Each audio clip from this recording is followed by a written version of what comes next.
Conosco. Ele está no meio de nós. Proclamação do Santo Evangelho de Jesus Cristo, segundo São Lucas. Glória a vós, Senhor. Naqueles dias, Maria partiu para a região montanhosa, dirigindo-se apressadamente a uma cidade da Judéia. Entrou na casa de Zacarias e cumprimentou Isabel. Quando Isabel ouviu a saudação de Maria, a criança pulou no seu ventre e Isabel ficou cheia do Espírito Santo. Com um grande grito exclamou: Bendita és tu entre as mulheres e bendito é o fruto do teu ventre. Como posso merecer que a mãe do meu Senhor me venha visitar? Logo que a tua saudação chegou aos meus ouvidos, a criança pulou de alegria no meu ventre. Bem-aventurada aquela que acreditou, porque será cumprido o que o Senhor lhe prometeu. Então Maria disse: A minha alma engrandece o Senhor, e o meu espírito se alegra em Deus, meu Salvador, porque olhou para a humildade de sua serva. Doravante todas as gerações me chamarão bem-aventurada, porque o Todo-Poderoso fez grandes coisas em meu favor. O seu nome é santo, e a sua misericórdia se estende de geração em geração a todos os que o respeitam. Ele mostrou a força do seu braço, dispersou os soberbos de coração, derrubou do trono os poderosos e elevou os humildes. Encheu de bens os famintos e despediu os ricos de mãos vazias. Socorreu Israel, seu servo, lembrando-se de sua misericórdia, conforme prometera aos nossos pais, em favor de Abraão e de sua descendência para sempre. Maria ficou 3 meses com Isabel, depois voltou para casa. Meus amados irmãos, minhas amadas irmãs, essas são palavras de vida, palavra da salvação. Glória a vós, Senhor. Quem beija a palavra de Deus, beija o próprio Deus. Então, mais uma vez, quero dar um beijo na palavra em seu nome, para que você também na sua casa possa sentir o beijo de Deus aí na sua vida, viu? Podemos sentar, sem tirar aquela ambiência, aquele clima agradável, né, de oração, de comunhão, né, e pedindo sempre a luz, a graça, a força viva do Espírito Santo de Deus para nos iluminar, para abrir a nossa mente, a nossa inteligência, para compreender de verdade o que nós queremos hoje, o que a liturgia nos apresenta hoje com a graça de Deus, viu, gente? Vamos lá, vamos por parte, preste muita atenção na reflexão que a gente preparou hoje, porque é muito importante a gente perceber e entender algumas verdades que eu vou hoje falar para você, né? Primeira verdade, primeira constatação, preste atenção: toda a Bíblia é palavra de Deus. Isso é fato. Toda a Bíblia é palavra de Deus. Isso já sabemos, que a Bíblia é palavra de Deus. O que está escrito aqui é palavra de Deus. Agora vem o que eu vou dizer para você. Se toda a Bíblia é a palavra de Deus, nem toda a palavra de Deus está na Bíblia. Toda a Bíblia, tudo que está na Bíblia é palavra de Deus, mas nem toda a palavra de Deus está na Bíblia. Lá em João capítulo 21, versículo 25, diz assim, ó, livros, nem o livro do mundo inteiro dariam conta de escrever tudo aquilo que Jesus disse, tudo aquilo que Jesus fez. Então, toda a Bíblia é palavra de Deus, mas nem toda a palavra de Deus está na Bíblia. Por isso que Jesus nos mandou o Espírito Santo, minha gente, para que pudéssemos, a igreja autorizada, iluminada pelo Espírito Santo de Deus, pudesse dar continuidade à reflexão, à revelação, a entender a revelação contida na palavra. Porque se eu disser que tudo tem que estar escrito na Bíblia e só a Bíblia, porque o que acontece? Muita gente, preste atenção que eu vou dizer agora. Muita gente, a gente encontra, né? Eu estou falando para católicos, tá? A gente encontra grupos por aí, dizendo assim, tem alguma verdade, enfim. Aí vem aquela pergunta assim, onde é que está na Bíblia? Onde está na Bíblia? Parece assim que se tiver na Bíblia eu creio, se não tiver na Bíblia eu não creio. Gente, é uma forma, quem diz isso, primeiro que não entende nada. Quem diz isso está querendo colocar Deus numa caixinha. Quem diz isso não acredita no Espírito Santo, enviado por Jesus para dar continuidade, para esclarecer a palavra de Deus. Deus continua falando na história. Só que tem uma igreja que interpreta, iluminada sempre pelo Espírito Santo de Deus. Consenso não me permite de qualquer jeito pegar a Bíblia e interpretar do meu jeito. Não posso, como católico eu não posso isso. Existe uma igreja iluminada pelo Espírito Santo de Deus. Então toda a Bíblia é palavra de Deus, mas nem toda a palavra de Deus está na Bíblia. Deus continua falando, minha gente. Deus continua falando. Por isso que nós temos, preste atenção, algumas verdades que nós acreditamos serem verdades, que o fundamento está nas Sagradas Escrituras, mas não está escrito exatamente assim. Por exemplo, alguém duvida, preste atenção, alguém duvida, por exemplo, quando a gente fala sobre Deus, alguém duvida que Deus é um só e três pessoas? Não. Nós sabemos que Deus é um só e três pessoas, mas não está escrito assim na Bíblia, Deus é um só e três pessoas. Não está escrito. Por exemplo, eu vou dar outro exemplo bem clássico, bem fácil de você entender. Por exemplo, quais são os evangelistas que a gente conhece? Mateus, Marcos, Lucas e João. Os quatro evangelistas, Mateus, Marcos, Lucas e João. Está escrito na Bíblia o nome deles. Agora, de hoje em diante, são os quatro evangelistas, Mateus, Marcos, Lucas e João, e todo mundo tem que acreditar. Está escrito isso desse jeito? Não, não está. Mas alguém duvida que são os quatro evangelistas? Estão aqui. Os quatro estão aqui.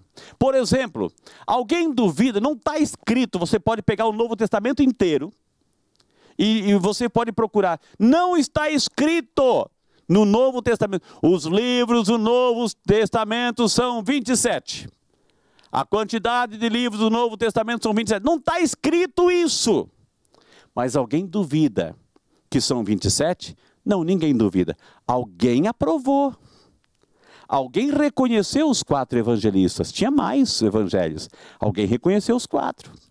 Alguém reconheceu, tinha muito mais livros escritos. Alguém reconheceu os 27, a igreja. A igreja reconheceu, iluminada pelo Espírito Santo de Deus. Mas não está escrito. Quando eu falo sobre Jesus, por exemplo, quando eu falo sobre Jesus, alguém duvida que Jesus é verdadeiramente Deus e verdadeiramente homem? Ninguém duvida. Ele é Deus que se encarnou. A segunda pessoa da Santíssima Trindade que se encarnou. Mas não está escrito assim. Mas alguém duvida que ele é verdadeiramente Deus e verdadeiramente homem? Ninguém duvida. Alguém duvida que ele é o nosso Senhor e Salvador? Ninguém duvida. Mas não está escrito exatamente assim na Bíblia. Ah, então se não está escrito na Bíblia, eu não vou acreditar. Opa! Aí eu estou encaixotando Deus, aí eu estou enxotando, engaiolando o Espírito Santo, que continua revelando as verdades da palavra de Deus. E nós temos algumas outras verdades, por exemplo, sobre Nossa Senhora. Algumas verdades sobre Nossa Senhora. Essas verdades, preste atenção, hein? Preste atenção. Essas verdades que eu estou falando sobre a Santíssima Trindade, sobre Jesus, são chamados dogmas. A palavra dogma, preste atenção, a palavra dogma vem do grego, que significa opinião de fé, uma opinião acertada sobre a fé, uma opinião acertada e fundamentada nas Sagradas Escrituras sobre a nossa fé. E nós temos 4 verdades de fé sobre Nossa Senhora. A primeira verdade de fé, quando eu falo uma verdade de fé sobre Nossa Senhora, não é ela por ela. É uma verdade de fé sobre Nossa Senhora em vista de Jesus. Ou seja, o pano de fundo é Jesus. O fundamento é Jesus. E ponto final. Porque Jesus é o centro, minha gente. A primeira verdade de fé sobre Nossa Senhora foi definida, foi autorizada, foi proclamada pela igreja, iluminada pelo Espírito Santo de Deus, no ano de 431. A primeira verdade de fé proclamada sobre Maria. Maria é mãe de Deus. Maria é mãe de Deus. Uma vez perguntaram assim, Maria, eu posso chamar Maria mãe de Deus? Claro que não, Frei. Deus não tem mãe. Ah, não? Ah, não? Se eu disser que Deus não tem mãe, você acredita em Jesus? Ah, eu acredito em Jesus. Tá, mas você acredita que Jesus é Deus? Ah, eu acredito que Jesus é Deus. Então eu não posso dizer que Maria é mãe de Deus? Ah, é a primeira grande verdade de fé. Maria é mãe de Deus, porque Jesus é verdadeiramente humano e verdadeiramente Deus. Então eu posso dizer que Maria é mãe de Deus, porque é mãe de Jesus. E Jesus é Deus e homem. Essa é a primeira verdade de fé. A segunda verdade de fé sobre Nossa Senhora, um pouquinho mais para frente. Ano 649, num grande concílio, uma assembleia com um papa, com bispos, com teólogos, enfim, outra verdade de fé proclamada sobre Nossa Senhora. E aí a gente recorda uma profecia do Antigo Testamento, Isaías 7,14. Eis que uma virgem dará à luz um filho, será chamado Emanuel. Eis que uma virgem dará à luz um filho, uma virgem. E aí a gente vê a graça de Deus. Quando o anjo Gabriel apareceu para Nossa Senhora, que fez a proposta dela ser a mãe do Filho de Deus, o que Maria respondeu ao anjo Gabriel? Mas, meu querido, eu não sou casada, eu não conheço homem algum. Aí o anjo falou assim, calma Maria, o Espírito Santo descerá sobre ti. E por isso que o filho que vai nascer será chamado Filho do Altíssimo. A sombra do Espírito Santo vai te cobrir. E Maria permaneceu, deu à luz e permaneceu virgem por causa da profecia lá atrás. Então a segunda verdade de fé sobre Maria, Maria sempre virgem, a Virgem Maria. A Virgem Maria. A terceira verdade de fé sobre Nossa Senhora foi bem lá na frente.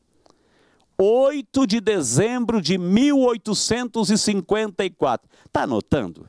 431, Maria Mãe de Deus.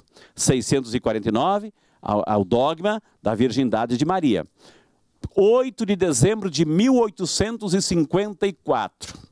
Uma outra verdade, Pio IX definiu que Maria nasceu sem pecado. Imaculada Conceição. Sem mácula, sem mancha, sem pecado. Maria nasceu sem pecado. E por quê? Lembra que eu falei para você? Tudo tem a ver com Jesus Cristo. Uma definição sobre Nossa Senhora é sobre Jesus Cristo. Por que que Maria nasceu sem pecado? Maria nasceu sem pecado, minha gente, porque todos nós que nascemos, nós nascemos infelizmente com a semente do pecado original de Adão e Eva. Nós nascemos com essa semente do pecado de Adão e Eva, o pecado original, o pecado das origens. Todo mundo. Maria foi preservada desse pecado de Adão e Eva. Por quê?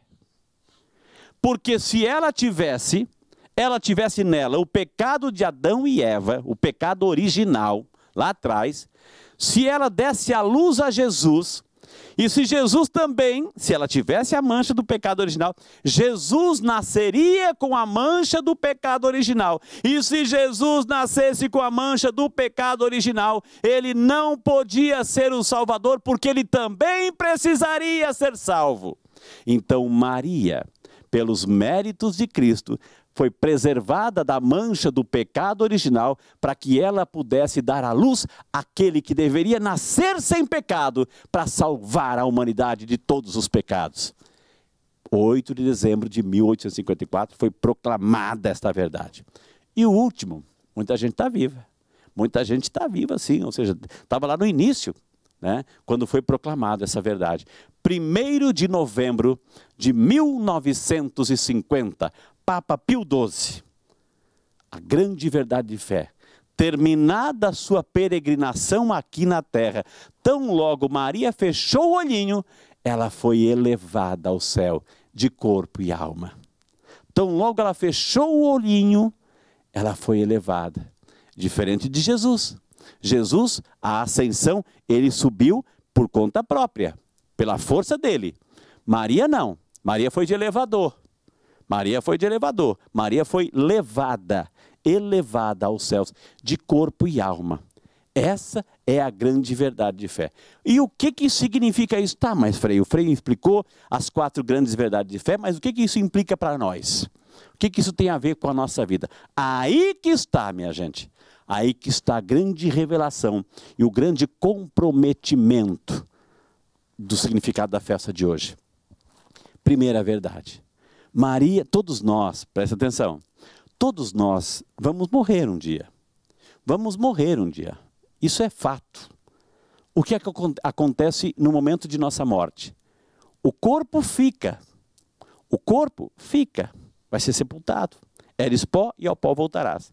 A nossa alma não. A nossa alma não. A nossa alma vai subir. Vai ser julgada. Vai ser julgada. Naquele momento vai ser julgada. Ou para junto de Deus ou longe de Deus. E se essa alma precisa de purificação e vai precisar, a gente vai ter o tempo de purificar a alma antes de entrar no céu. É o purgatório. Purificar a alma antes de entrar no céu. Para quê? Para que quando chegar o último dia da vontade de Deus, Deus vai ressuscitar, aí vem a ressurreição final, ressurreição dos mortos, onde, preste atenção, nós vamos receber um corpo glorificado, um corpo glorioso. E quando isso acontecer, já é o fim dos tempos, aí é a eternidade, a glória de Deus por toda a eternidade.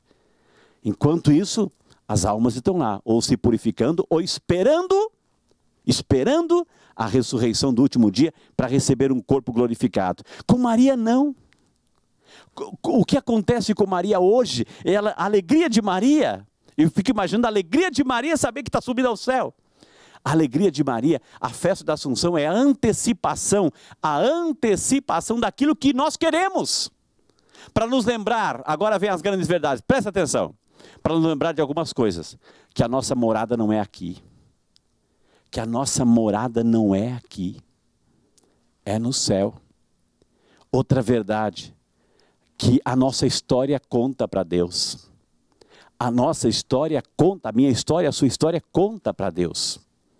Outra grande verdade que essa festa nos ensina, o respeito pelo corpo, minha gente. O respeito, porque vai ser um corpo glorificado. Maria subiu de corpo e alma. Nós esperamos um corpo um dia glorificado. Então, o respeito pelo nosso corpo já aqui. Nosso corpo não é para brincar de qualquer coisa não, minha gente. Nosso corpo não é para comercializar. Não é para se exibir. Não é para adulterar, se prostituir. Nós temos uma dignidade. Nós temos uma dignidade com o nosso corpo. O respeito pelo nosso corpo. Ensina a festa de hoje. E a outra grande verdade que essa festa de hoje, Jesus, são 2 pessoas ressuscitadas no céu. Jesus e Maria. Porque Maria foi elevada de corpo e alma, um corpo glorificado. E aí Jesus quis, olha que lindo que eu vou dizer agora. Jesus quis que Nossa Senhora estivesse com ele, ressuscitada no céu. Para que lá no céu ela continuasse intercedendo por nós, nos cuidando como mãe, nos protegendo como mãe. Que lindo demais, gente. Então você percebeu e tudo isso, as verdades de fé. Primeiro, a nossa morada definitiva não é aqui, é o céu, é o céu. E Maria foi antecipando tudo. Segundo, a nossa história, a minha história, a sua história conta diante de Deus. Portanto, façamos uma boa história. O nosso corpo tem a sua dignidade. E Maria continua intercedendo por nós lá no céu, porque está do lado do filho dela. Isso é glorioso, minha gente. Então vamos viver com autenticidade, com dignidade esta festa, porque diz respeito à nossa própria vida. Amém? Creio em Deus Pai Todo-Poderoso, Criador do céu e da terra, e em Jesus Cristo, seu único Filho, nosso Senhor, que foi concebido pelo poder do Espírito Santo, nasceu da Virgem Maria, padeceu sob Pôncio Pilatos, foi crucificado, morto e sepultado, desceu à mansão dos mortos, ressuscitou ao 3º dia, subiu aos céus e está sentado à direita de Deus Pai Todo-Poderoso, donde há de vir a julgar os vivos e os mortos. Creio no Espírito Santo, na Santa Igreja Católica, na comunhão dos santos, na remissão dos pecados, na ressurreição da carne e na vida eterna. Amém.